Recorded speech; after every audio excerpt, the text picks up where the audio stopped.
Welcome to the Vol Bros. My name is Evan. This is my brother Rustin, and we are two Vol Bros who are actually bros in real life. And contrary to the inaccurate intro there, this is not a football episode. This is a basketball episode. And so, we are going to talk about Tennessee's unfortunate loss to Texas A&M. Rustin, what were your main takeaways from that game? Kind of a perfect storm of problems. The first thing was A&M came out absolutely on fire. I mean, they were averaging 6 threes a game, and they hit, I believe, 8 or 9 in the first Yep, first 12 right. minutes. So Wade Taylor. I was a little surprised that we didn't put Jemai Meshack on Wade Taylor in the first half. That just seemed really strange. Agreed. Because he's easily the best scorer they have, and we need to take him out of the game.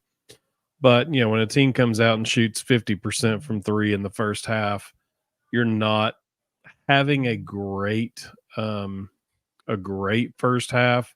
It wasn't necessarily bad, but we weren't effective. We were getting decent looks when we actually ran offense, and it just wasn't. It looked very broken down. It looked like a team that's a little tired, playing on the road in the SEC, and just coming out a little flat and facing a team that is fighting for their tournament lives and played like it. I think probably the most concerning thing for me was the backcourt of Texas A&M. March is all about guard play. And the backcourt of Texas A&M with Wade Taylor and Tyrese Radford just killed our guards. I mean, they obliterated them, and that wasn't good. And I'll lump Zakai Ziegler in that group. He had a decent game, played hard, played all 40 minutes, never came out. To only have 3 turnovers, playing literally every minute of the game is impressive. But there was a lot of times on defense where he got blown by, and Wade Taylor either shot over the top of him, or Tyrese Radford just literally went right by him, or bullied him down into the block and scored over him. And that was a little concerning. And outside of Zakai, we got 0 guard play from anybody else. Well, and we didn't get much offensively from Zakai either. He only hit 1 3 in the whole game. Any game Zakai only hits 1 3, Tennessee's going to struggle to win that game. And honestly, it reminded me of in the first half, the way A&M could not miss, they just couldn't miss, and especially one dude, can't think of his last name, whether the point guard that was hitting everything he threw up, Wade Taylor. Wade Taylor.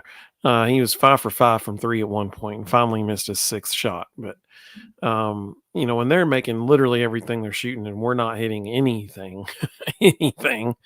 from the outside, there's just nothing you can do. And so nobody's going to like what I'm about to say, but this is my analysis of the game. There was a famous camera shot of Mike Krzyzewski in 2011. Arizona was playing Duke in the NCAA tournament. Duke was the defending national champion at the time, and they were heavily favored against Arizona.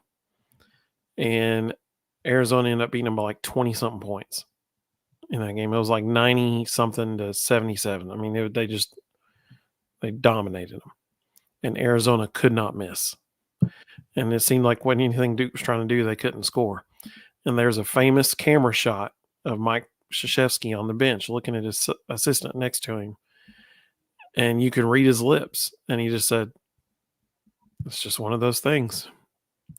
Sometimes there are nights when it's just like nothing can go right for you and everything goes right for the other team.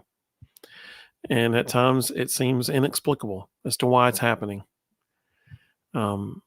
We had wide open looks and could not hit a 3 in the first half, it seemed like. Dalton had 1 or 2, but that was it. And it was just one of those nights. And there's no explanation for it. There's no rhyme or reason to why it happened, but it did. And you can only hope that that just doesn't happen again in March when it's one and done, and that kind of situation. I think they learned a lesson. With those nights then. They should have made a switch earlier and gotten Jemai in the game earlier. I was just looking at the numbers. Wade Taylor was 0 for 5 in the second half with Jemai Meshack on him. He never scored when Jemai was on him. So, I think they learned a lesson there that they have to make that move faster. They can't just try to keep running the game plan to see if it'll eventually catch fire. Rick Barnes basically said the same thing you did after the game. He essentially wrote it off to it's a February game on the road in the SEC on to Wednesday. He didn't really mince words on it. And, you're going to have nights like that. Hopefully we get them out of our system now and they don't happen again. They don't happen again in March, but that guard play was a little concerning. Yeah, and I mean, you mentioned guard play, so the thing that that goes right along with that should be concerning to everyone is how poorly we shot free throws. I mean, Yeah. what was the line on free throws? I don't We even know missed how many. 10. We were 67% from the free throw line. Yeah, that ain't good. That's not gonna cut it. When Dalton's missing 4 something free throws and Zakai misses the front end of a intentional, or technical foul situation, that's not a recipe for success, especially when you're trying to come back from a deficit and the refs do you a favor stopping the clock and allowing you to shoot while no time's coming off the clock and you don't take advantage of it and don't score. Yeah, that's not a recipe for success. So that was another big issue. Some of the folks chiming in the comments, Elijah, welcome, Elijah. Good to have you, buddy. He said, I knew this was going to be a tough game. We struggle against the slow you down, beat you up on the boards kind of teams. I agree with that. Mississippi State would be another example of that. I think, but what was a little concerning, though, was yes, they're a slow down team. Yes, they're a kind of a bully rebound team, but they didn't really run offense. It was pretty much just get the ball to Tyrese Radford, get the ball to Wade Taylor, and get out of the way. And just play one-on-one street ball and see who wins. Yeah, and let our Taylor guards shoot and our guards didn't win. I mean, our 2 starting guards, Radford and Taylor combined for 52 points. Our 2 starting guards combined for 20. So they got beat 52-20. Not good. Not good. Papa J, welcome, Papa J. Good to have you, buddy. He said, I think POTUS had a better chance to land a complete sentence than we did at landing our shots. Okay, what in the world was up with that tweet last night after the Super Bowl? Did you see it? Did you see the tweet? Yeah, they had to explain themselves this morning. It's an intern running that account, and there's a bunch of conspiracy theories out there that the Democratic Party has a partnership with Taylor Swift and Travis Kelce, and that there was going to be this big psychological operation to get people to vote because Taylor Swift and Jason Kelce or Travis Kelce are going to say that they're Democrats, and intern took a little far. Apparently, yeah. I thought it was like, about the NFL scripted or whatever, but I thought that was what it was about. But I was like, wait, this is the real account that just tweeted this. I mean, that dude is fired today. I can guarantee you that. Right real now. Account. No, yeah, exactly. If you follow that account, it's pretty much constant. The account does not match the individual. That was just bizarre. Eric said, what's up, Vol Bros? Hey, good to have you, Eric. We're glad you're with us, buddy. Zach, what's up, man? How long you got to leave your name like that? That's what I'm wondering. He said, what's up, Vol Bros? Can we talk about softball instead of the basketball game, please? Softball is playing very well. Eric said, go Big Orange. Absolutely. And let's see. Elijah said, if Texas A&M shoots the ball that well every game, no one is beating them. Agreed. No one will ever beat any team that shoots the ball that way. If you have a point guard who starts the game 5 for 5 from 3, yeah, and in the first half, and a couple of those not good. And a couple of those, he was just out of his mind. The one where I can't remember who it was. Somebody was defending him, deflected the ball. It was going out of bounds. Jordan Gainey. Yeah, Jordan Gainey dives for the ball, Taylor snatches it, turns around, and buries a three from about 5 feet behind the line. It's like, what on that was earth? crazy. Yeah, that was crazy. Let's see.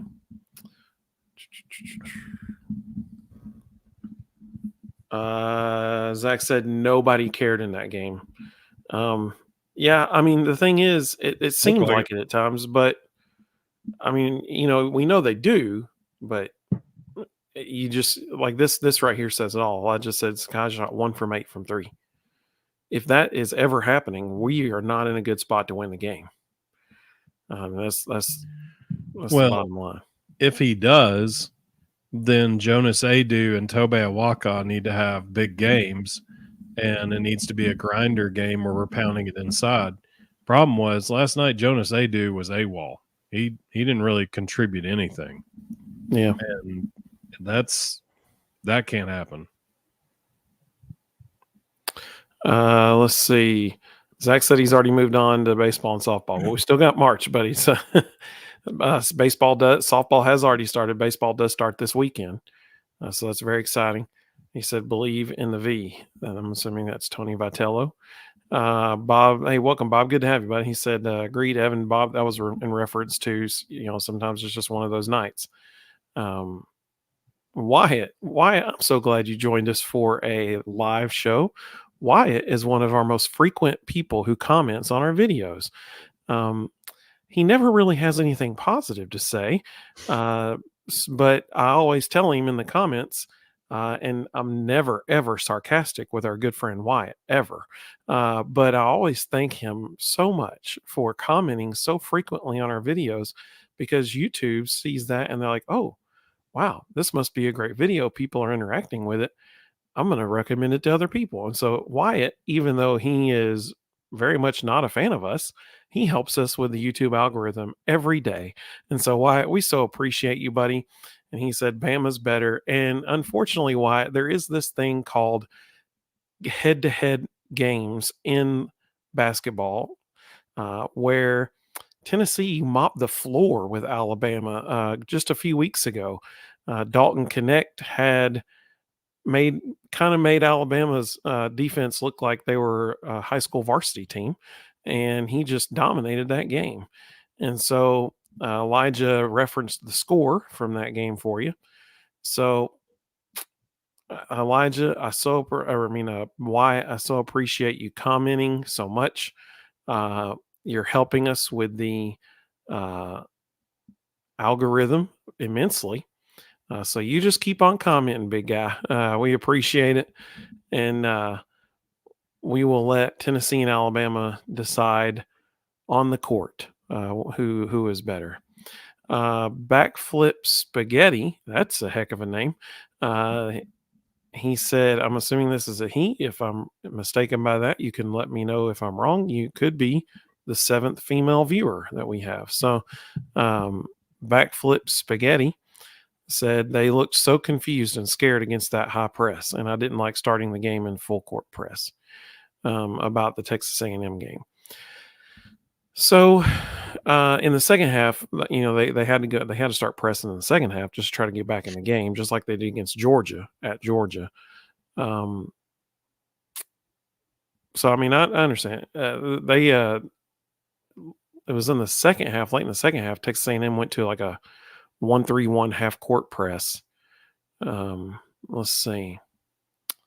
Yeah, the 1-3-1 didn't really. I didn't feel like didn't really affect us that much. It was more. Honestly, it was more just us.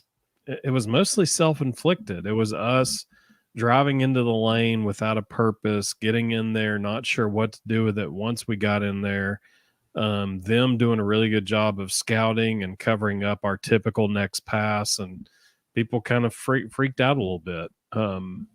It's just one of those nights. Nothing that could possibly go right did. We looked very, very scattered, very unorganized.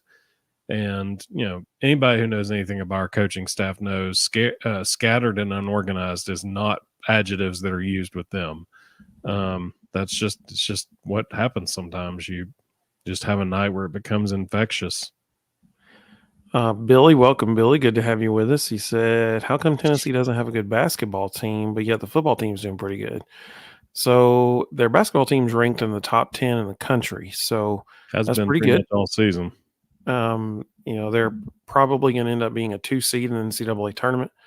So that's pretty good. That is pretty good. Wyatt said Zakai is playing better than Dalton right now. That is objectively untrue, Wyatt. Once again, I appreciate you commenting, but that is not that great of a take because Dalton is probably going to end up as the runner-up for National Player of the Year to Zach Edey, even though he's probably a better all-around player than Zach Edey. So um, Zakai is playing his best basketball of the season right now, sans last night or 2 nights ago. But Dalton is the real deal for sure. Let's see. Hey, Carl, welcome, buddy. Good to see you, Carl. So Carl said Zakai would drive into the paint to be guarded by 2 6'4" plus defenders and then try to pass it. Yeah, so there were a couple times when actually I thought Zakai was a little too unselfish with the ball. There were times when he was getting to the basket, and there was another time I think it was Josiah Jordan James did the same thing. They both had wide open looks, and they looked to pass it instead of taking the shot near the rim. And so I would much prefer they just go ahead and shoot the ball there. Bob said Tennessee would beat A&M 4 out of 5 games. They had a great night, and we were just off. I mean, I think that's probably a fair assessment. They will get to play them again in a week and a half. Not this Saturday, but I think it's the next Saturday. A&M comes to Thompson Bowling Arena, and so we will see. Carl referenced what you said earlier, Rustin. A&M had 8 3-pointers in 3 games, and they had 8 in the first half against the Vols. So they were unusually in fuego for the start of that game. Zach's still talking about baseball. That's great. I hadn't even started yet, Zach. Bob said, we need tougher bigs. When Adu scores 10 plus, we win.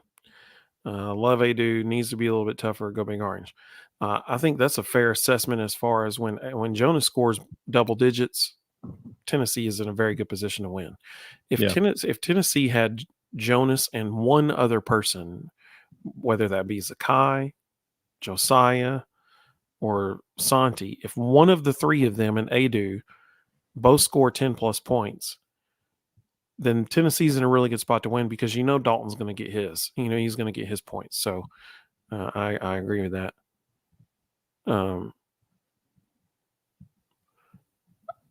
So this is interesting. Wyatt said, LOL, I'm joking. I love Tennessee. Sorry if you thought I was mean. Love you guys. Well, thanks, Wyatt. I appreciate that. If Wyatt's a Bama fan, this has been a bad month for him because not only did we beat Bama in basketball, we beat Kentucky too. So both of his teams lost. Yeah. Let's see. Zach said the women's team won tonight. Yep. So that's a good night for the Lady Vols. Yep. 81-55. Arkansas, not very athletic. And unfortunately on Tuesday or Wednesday, I can't remember which. No, Thursday. Thursday we will face the most athletic team in America, and that will be a very, very bad thing.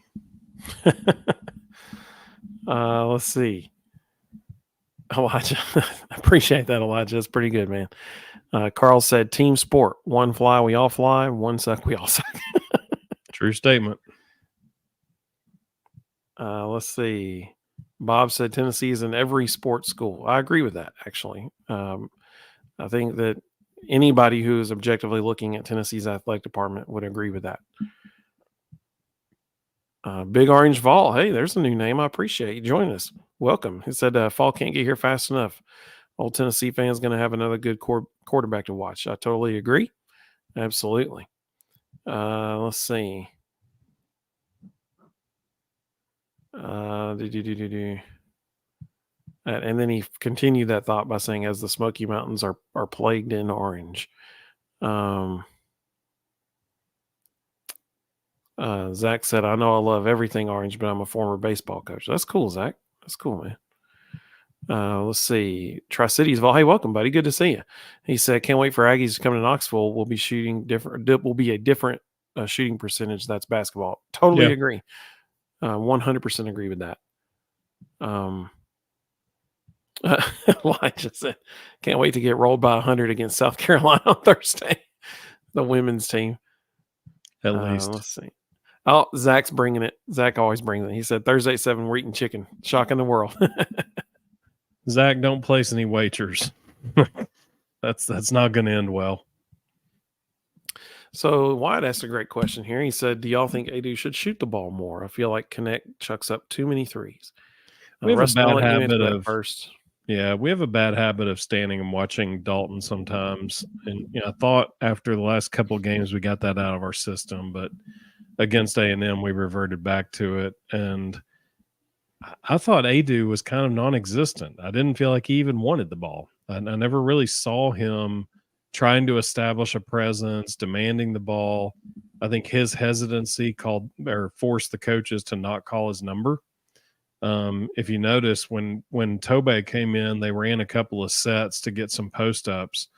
They never called those for Jonas, and I thought it was telling that they kind of felt like he just kind of hid. I will give Jonas credit in that I think the most improved part of his game this year has been his shot and his touch around the rim. And so, that was on full display, especially in the month of January. So, yeah, I would like for him to shoot the ball more. But, when he gets it, he has to be strong with it and take advantage of it. Last night or 2 nights ago, the shots he did take were hesitant and not good. It wasn't the normal Jonas Adu that we see. Dalton chucks up threes because he can make them. Like that's the thing with that.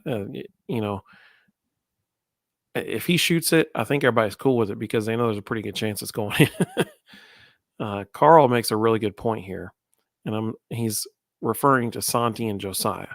Yep. Carl said, what I hate is this is primarily 4th and 5th year players that experience should benefit them.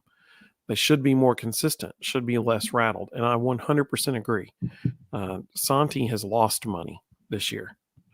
He was never making money. Well, he had a chance, to make it on a squad in the G League or maybe the NBA. That's not going to happen anymore. He'll end up playing in the European League. That's what's going to happen. Go ahead. I think he always knew he was going to Europe. On that, he was interviewed on Vol Club Confidential about 2 weeks ago, I believe, and he kind of alluded to he knew that when his time here was up, he was heading to the European League. So I think he probably, he went through senior day last year, so I think he probably went and got his draft grade and was probably expecting them to say he was a G League guy, and they didn't.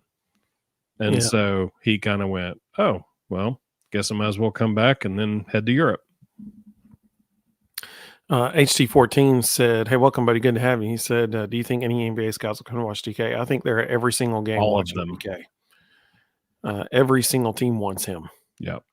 He's right now projected to be somewhere between number 5 and number 7 in the lottery. So, yes, I think they're there every single game. A lot of Gordon Hayward comparisons. A lot of people think he's the next Gordon Hayward.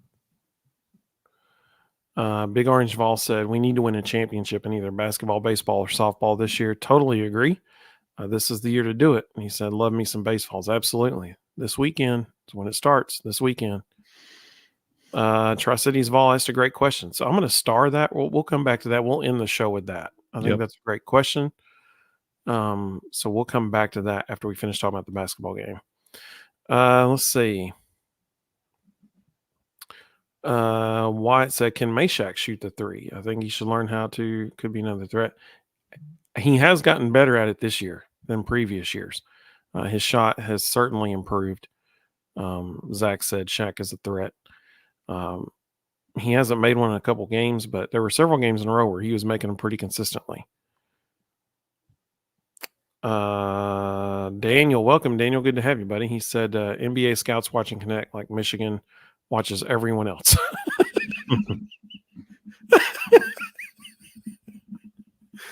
That's pretty good. I like that. That was a good one. Jeff, welcome, Jeff. Good to have you, buddy. He said why he shot pretty good from three this year. Talking about Meshack. He has. He shot much better than his previous 2 years.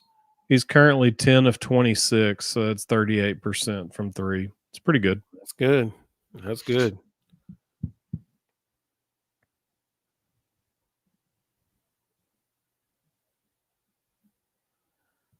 So Billy said, you say basketball's pretty good, but they don't go far in March Madness. They don't make free throws, and they also don't make a lot of their 3-pointers. Depends on the night. They made quite a few at Kentucky. Depends on the night. They scored 103 points against Kentucky, so they were making quite a few shots that game. Dalton hit 5 or 6 threes in a game earlier this year. So, I mean, that depends on the night. Really, it depends on the night. Big Orange Vol said, will Connect really be a top? Yeah, he sure will. He will 100% be a top 10. Every draft analyst is projecting him, depending on how the lottery falls, they're projecting him somewhere between number 5 and number 7. Jimmy Dykes, on the past 2 games that he's called Tennessee's games, he said that Dalton is the number 1 most draftable college player right now. That the guys who are projected to go above him are from Europe or other areas, not currently in the college game. That he is the most draftable college player in the country right now. Yeah. And he's plug and play. Like, he's ready to go. He's not developmental. Like some of the guys that may go in front of him, like one and done guys from Kentucky, people like that, they're going to have to kind of be patient with those guys, bring them along, develop their shot. They can, again, it's Gordon Hayward. They can just plug Dalton right in. He's going to go be effective on day one. HT14 said, did y'all see Juwan Jennings go crazy in the Super Bowl? Absolutely. Yeah. Absolutely. And he actually referenced that play and throwing to Josh Dobbs against Florida last night in the post game, which was pretty cool. The best part last night was Butch Jones tweeting it. Yeah. Wyatt said only thing is DK can't play defense, so that's why he came to Tennessee. That's a great point. Dalton realized he knew that about himself, actually. And so that's why he chose Tennessee. He said that who better learn how to play defense from than Rick Barnes. So that's why he came here. That's the other thing I was a little disappointed with last night. I felt like the last few games his defense had really gotten better. And last night he was a sieve. Like he couldn't guard anyone. It was horrible. Sure. Elijah mentioned that Dalton literally made 6 threes 2 days ago. That's right. And Tri-Cities Vol said, I still say we go as far as Santi and Josiah take us. True. I think I agree. I think that's a really good take. I think it's a really good take because I don't think we can trust Jonas. Jonas reminds me so much of Olivier Commois. One night he's the best player on the court. The next night he is completely non-existent. And you can't trust guys like that. In big moments, you don't know what they're going to give you. So it's absolutely going to come down to Santi and Josiah. Yep. So Bob said he agreed with you. So Eric asked a good question about the court trial tomorrow. So we'll come to that here in a little bit as well. After we still haven't even finished talking about our player of the game and stuff like that. Carl said, people say this is just one game. South Carolina is just one game. I'm really concerned that in the tournament play, that team shows up. And who cares if it's considered Final Four potential? One loss, go home. That's exactly right. And that's what I was saying earlier. I mean, you can have one of those nights and you just hope it does not happen in March. Because in March, it's one and done. And so if you have a night like 2 nights ago in March, your season's over. And so, yeah, I totally agree with that. Danielle said Butch invented the wide receiver pass. Didn't y'all know that? If you didn't, he wanted to make sure you remembered. Mm-hmm. Absolutely. Brick by brick, for sure. My favorite part was he tweeted it out and then turned off the mentions because he knew what was coming. Oh, yeah. Wyatt said, do you think Florida is a good team? In basketball, yes. They proved that against Auburn 2 days ago. I think they're an extremely well-coached team. They're not, like when we play them, their guards are very good. Their bigs are the most unskilled bigs in the SEC. Like they are just bad. And Florida's coaching staff has done a really good job coaching around how bad their bigs are. It's been impressive. Elijah said it is 100% about matchups in March, or more like 80%. I would say you're right on the 100%, Yeah, actually. it's absolutely matchups. Yep. No doubt about it. All right. Well, let's go to our next part of our question. Let's do play of the game first because there weren't many to choose from. So I got one. Do you want me to go first?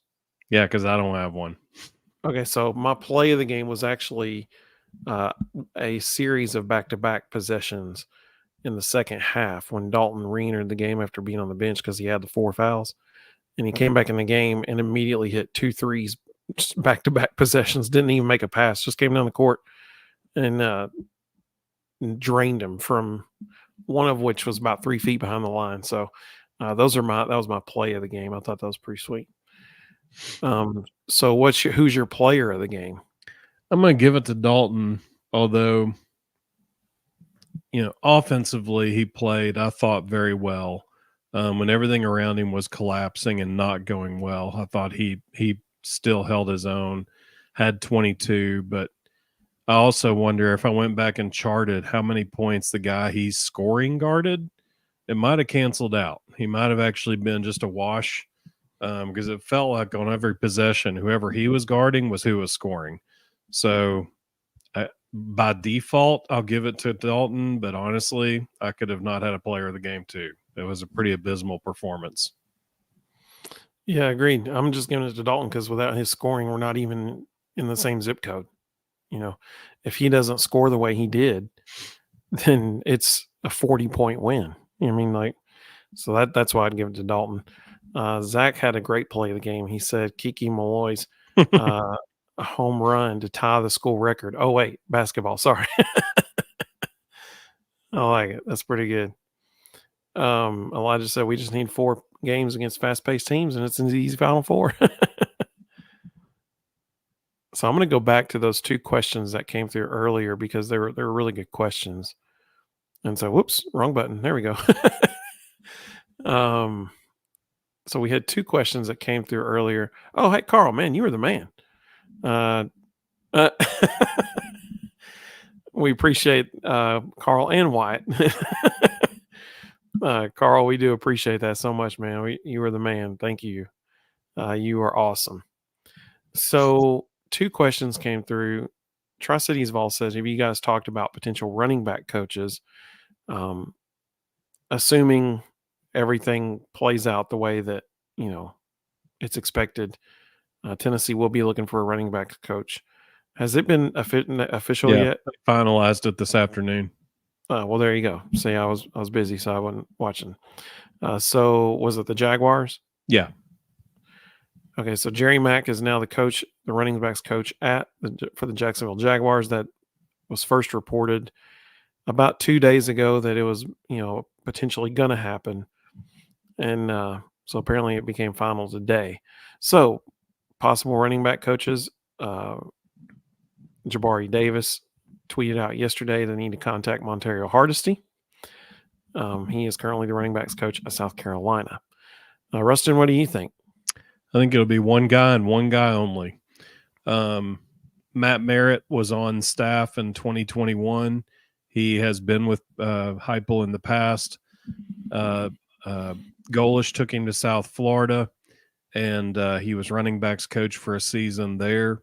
And then Mario Cristobal actually just hired him away a week ago to be the running back coach at Miami, which, means he's not established at Miami yet. He's not out recruiting yet.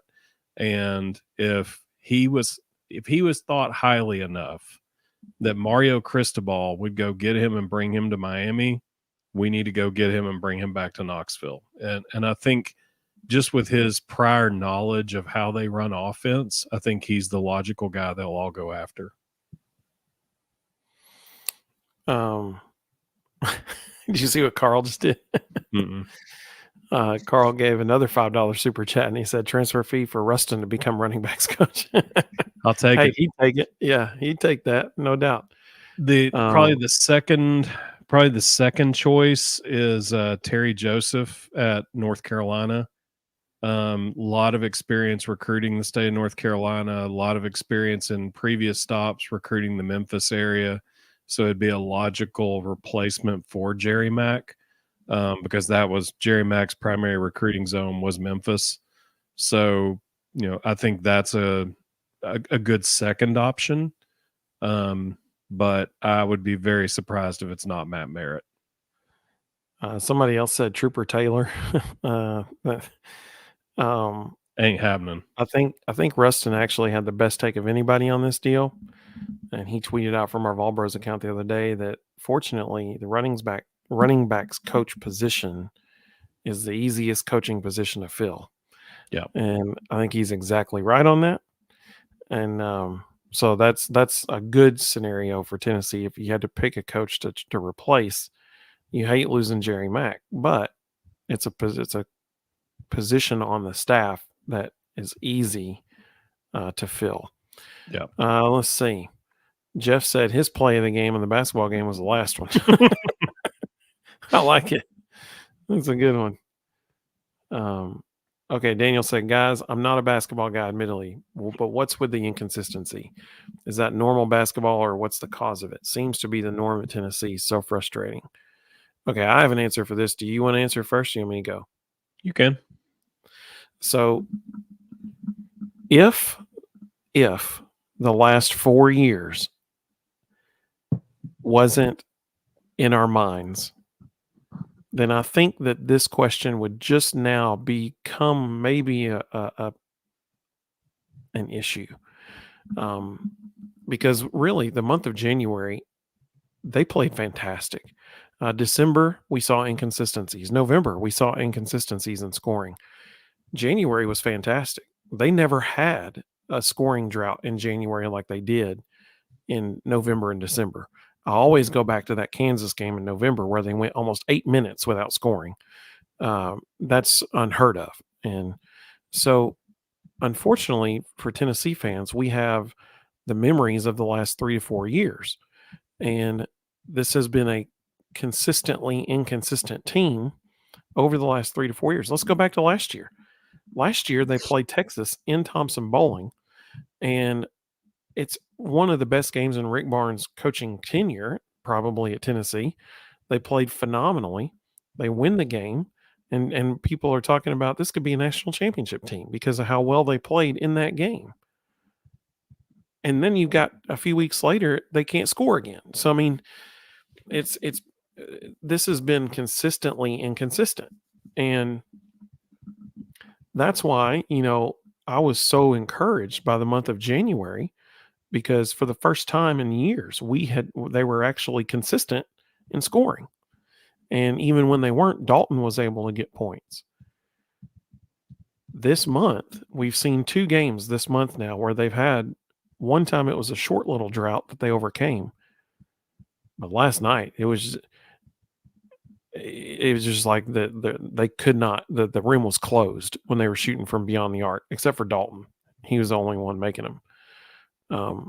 So that hopefully we don't see that again.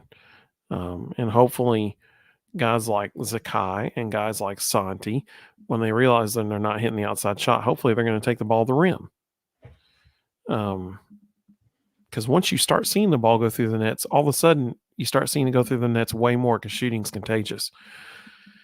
So I think that's a great question, because we have the unfortunate luxury of remembering all the inconsistencies over the last 3 to 4 years. And I think that is coloring our perspective of this team this year especially after the great month of January they had. Now we've seen 2 games in February, and we're like, oh no, is this back now? And hopefully it's not back. Do you have anything to add to that? Yeah, I would just add first, I agree with all that.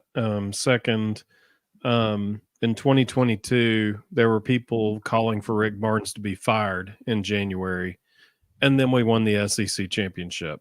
So, inconsistency happens in college basketball.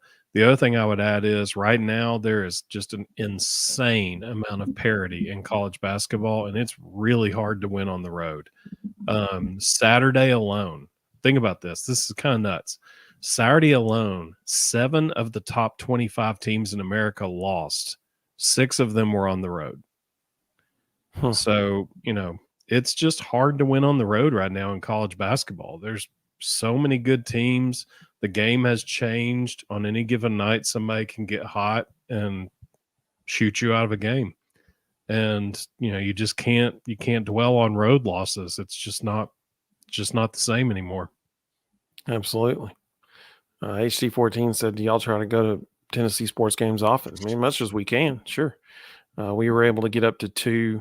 I was able to get up to 2 games this year. Rustin was with me for one of them. Thing is, we got lives outside of the Valbros too. I guess we're busy. We got kids who are involved in activities and stuff like that, and I mean that's almost every day of the week kind of thing. So, I've got 2 full-time jobs basically. So, and we do the Valbros. So, it's a busy life. So we try to get there as much as we can. Mm-hmm. I'm really hoping to get to a baseball game this year. See my buddy Carl. Apparently Carl hadn't missed a baseball game. Carl, correct me if I'm wrong, but you hadn't missed a baseball game in like 3 years, I think is what you said. So if I get to one this year, man, I'm going to find you. I have 4 kids, so getting 6 tickets to anything requires a second mortgage on the house. So yeah, for real. It's very, very constrictive. Let's see. Wayne, good to have you, buddy. Good to have you with us. He said everybody needs to calm down. Kansas is losing right now, 24-14. Texas Tech. Texas Tech has already hit 7 threes in the first half. Sounds very similar to what we saw Saturday night. Elijah said exactly, Wayne. It happens to everyone. Let's see. Carl said, I like the North Carolina option too. Yes, primarily need ace recruiter for that running backs coach. Yeah. Jeff said Robert Gillespie. I'd be very surprised on that one. So the reason the North Carolina coach is an option is Philip Longo was there as offensive coordinator, and he runs the same system essentially as Heupel. It is really hard to teach people who haven't been in this system previously to come into it. And so I don't think they're going to take a chance on anybody who hasn't run it before, and Robert Gillespie hasn't run it before. Carl made a good point here. Carl said, "It's usual. It's crazy how a player can just have an off night, but the thing that kills the Vols is it's like all of them have an off night all on the same night, and that's a good point. That's a very good point. Dalton is the only exception to that, and that's why he's been such a breath of fresh air this year. Let's see. HT14 said, I think the hype gets to us. I mean, maybe. It's possible. Zach said, we're winning it all in at least one sport, perhaps more. I hope so, man. That'd be wonderful. Zach said, did you say 4 kids? I did. Let's see.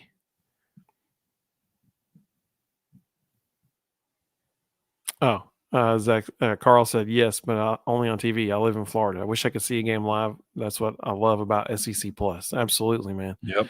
Absolutely. It's a game changer for real. Jeff said the team will be focused on March, especially with 2 leaders knowing this is their last ride for sure. I agree with that. He said just as long as we don't get fooled on a scouting report. True statement. So our other question that we'll end the show with, HT14 asked, do you guys think that Tim Banks should be the Tennessee defensive coordinator? Yeah, I mean, Heupel knows more than I do. So if he trusts him, then I'm gonna trust him too. I mean, we're talking about a guy who's on everybody's short list for the next round of head coaches. I mean, Yeah. there's a reason everybody's watching him as a future head coach in a Power 5 school. Well, and so, Duke tried to hire him away last year, and he Yeah. turned it down. Let's see. This is the question, and we kind of mentioned this, I think, 2 weeks ago, or maybe a Yeah. week ago. I think it was a week So ago. Eric said, "What's your guys' thoughts on the Tennessee versus NCAA in court tomorrow?" Evan and Rustin. So Rustin had a really, really good answer to this last week, and I cut it out and made it its own video. So if you go on our channel, you can find his answer to that. I'll give my quick answer, and then he can give his answer again if he wants to. So my quick answer is you cannot retroactively apply rules that didn't exist when the things happened, when the events happened. That's all it comes down to. Like that's the bottom line. And I don't see any way that any judge can say that Tennessee has done something wrong when the rules that they're saying that they broke weren't even in existence when the events happened. So imagine Pandora's box that would open if that became a reality. Then all of a sudden, what if they make up a rule that a team broke 10 years ago and that year they won the national championship? Does that mean they have to forfeit their wins from that year? Do they get the national championship taken away from them because a rule that was created 10 years later is now impacting what they did 10 years ago? I mean, that opens up a crazy amount of Pandora's box, and it's just not going to happen. So that's my whole thing. You can't retroactively apply rules.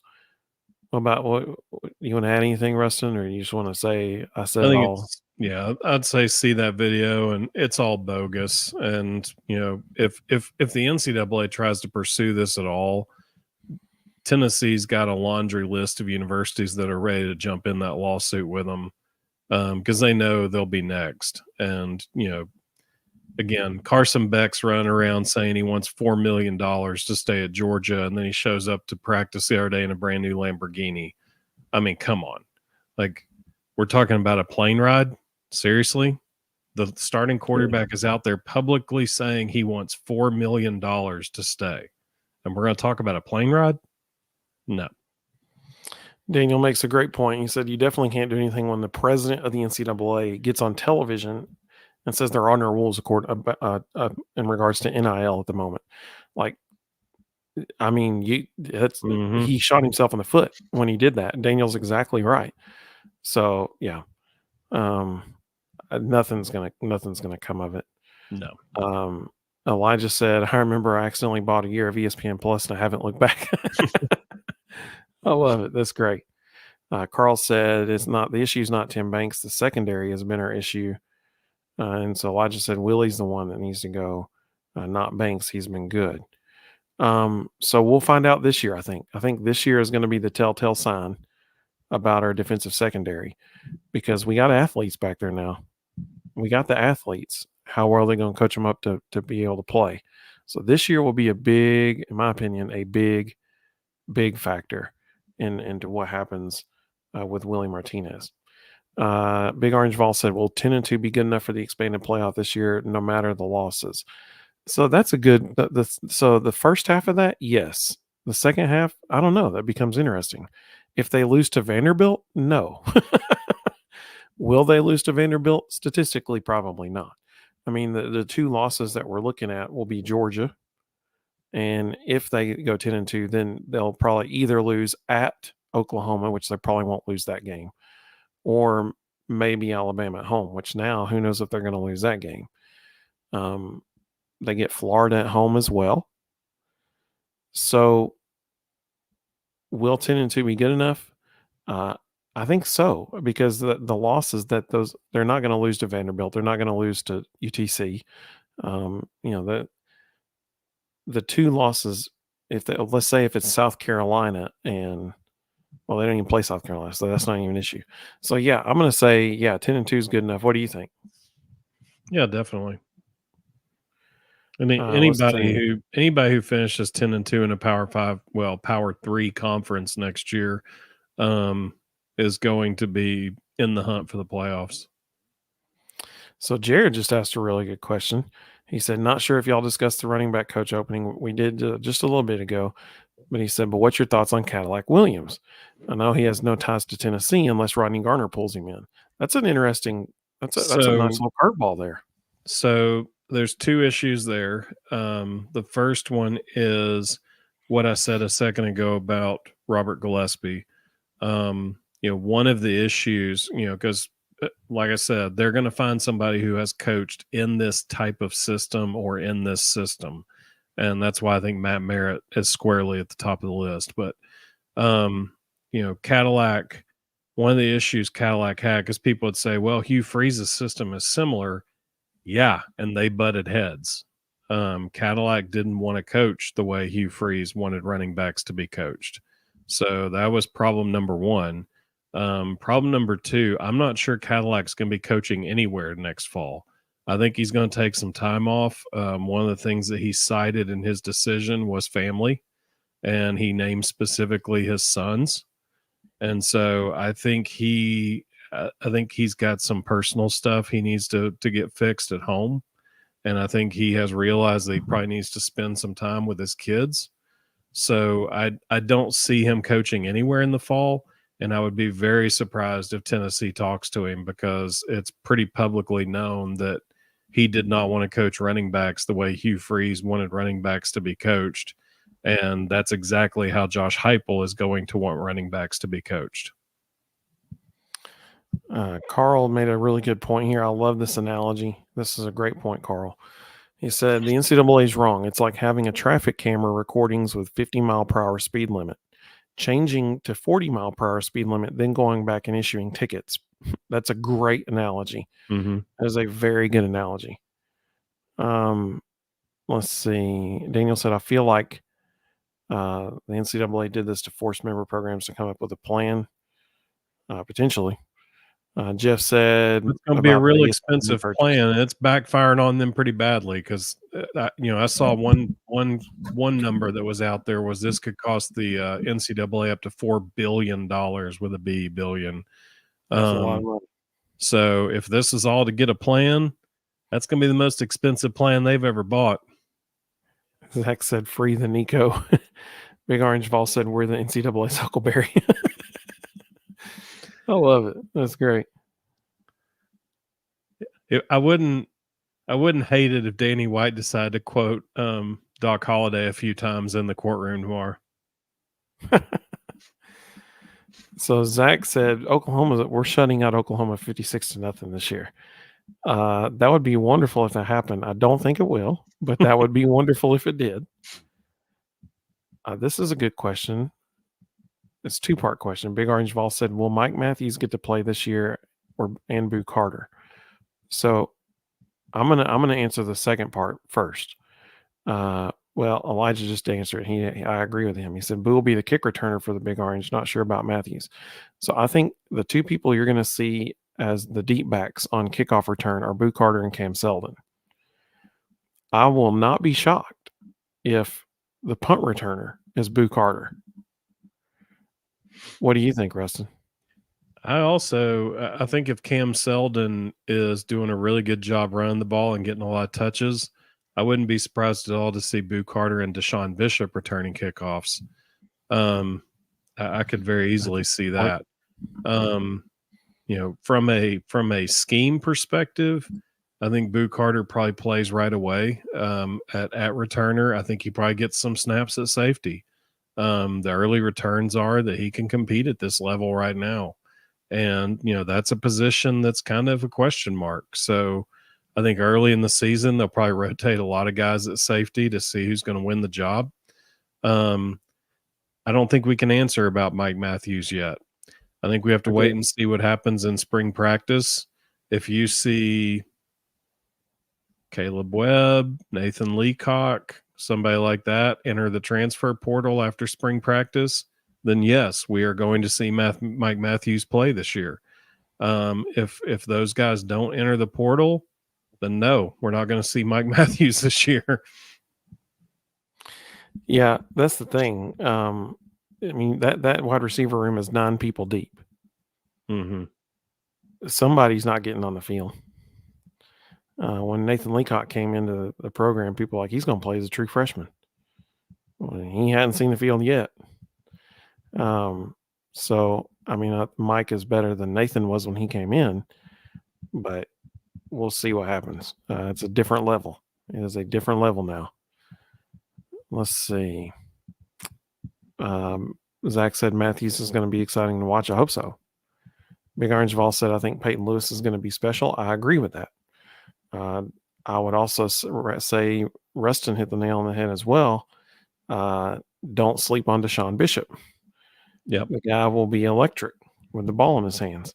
So I'll be very surprised if Peyton Lewis plays this fall. I think he's probably a red shirt. They just don't need him. They've got so many guys that can step in and play, which is great. You know, this is the way Tennessee was in the mid-90s. We just stockpiled running backs.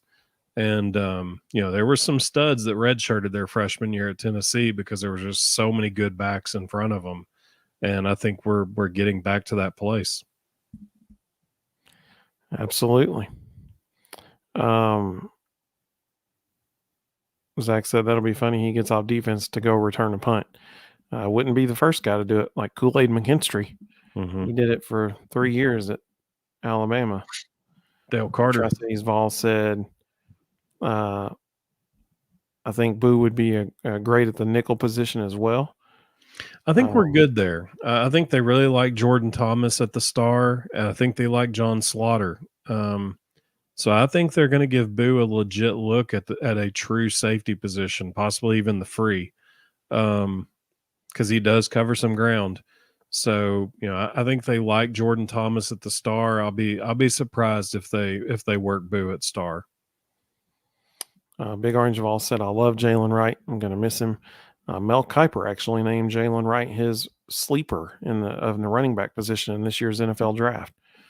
Jalen picked a good year to come out of to be drafted because this year's running back class is not as strong. Yeah, certainly not as strong as last year's. Let's see. Elijah said, don't sleep on Braylon Staley either. Dude's a stud. Agreed. Totally agree. Trustees Vol said, I think I could coach these running backs. I love that. That's great. Absolutely. Thank you, Daniel. Yes, you're exactly right. Daniel said, nobody in the media is talking about Bishop. He was all the talk last year before he got hurt. Hopefully he explodes this season. Totally agree, man. You're 100% correct. Anybody who's watched that kid do anything, well, I mean, literally all it takes is 5 minutes, and you're like, okay, that's different. Like, that kid is special. You know, he's a little undersized, and he played in a average region coming out of high school, so people kind of question, could he do it at this level? Then he showed up to workouts, and everybody's like, oh yeah, he can do it at this level. He's a baller. Absolutely. He was the guy that Josh Heupel mentioned by name of the newcomers at the start of last spring when he was asked which of the newcomers has impressed you. He was the first guy mentioned. He got snaps in the orange and white game before any of the other true freshmen did. Yep. Including Cam Seldon. He got on the field first. So he's a player, and he's going to be good. Carl makes a really good point. He said Jalen will do good in the draft because his body doesn't have 1,000,000 miles on it. Bodes well for other Tennessee backs showing great skills but not being hit 2,000 times. That's a great point. Absolutely. Mm-hmm. Elijah said he also hopes to see Arion Carter go off this year. He's going to be so good. Agreed. Absolutely. Big Orange Vol makes a fantastic point. He said, let's hope Keenan Peely stays healthy because we need his football IQ on the field. Totally agree. Jeff said that's the key with Bishop is his size if he can stay healthy. Agreed. Yeah. Mm-hmm. The one thing about Keenan Peely that is a huge positive, and yes, we need him out there. He's always going to be good. But Jeremiah Thielander, after a year in the weight room and a year in the coach's offices, breaking down film, learning the system even more, Jeremiah Thielander is going to push Keenan Peely. Like that guy's ready to play. He's going to be his junior and senior years at Tennessee. People are going to know his name. That he's really good. Zach said Carter and Carter sounds like a law firm. personal injury. Carl said, please hit that like button. Zach said, already did. Well, this has been a lot of fun. This has been really good. We got to talk a little basketball, a little football, a little baseball, a little softball. A lot going on. It's certainly a huge week for Tennessee athletics. One thing before we move on, because you mentioned softball, we have got to point out Riley West. She just won SEC Player of the Week. These numbers are just absurd.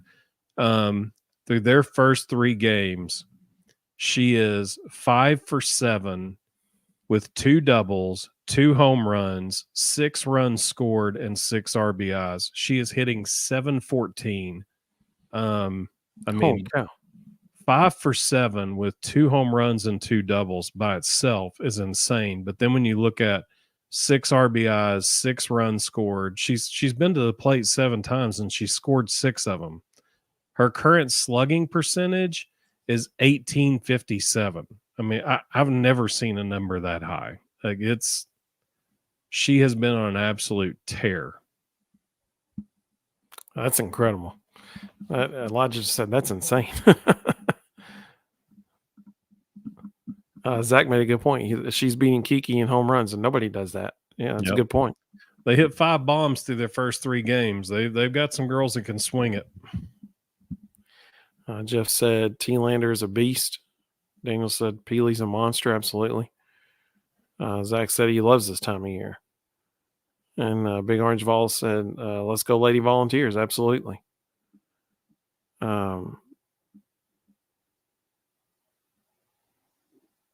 Let's see.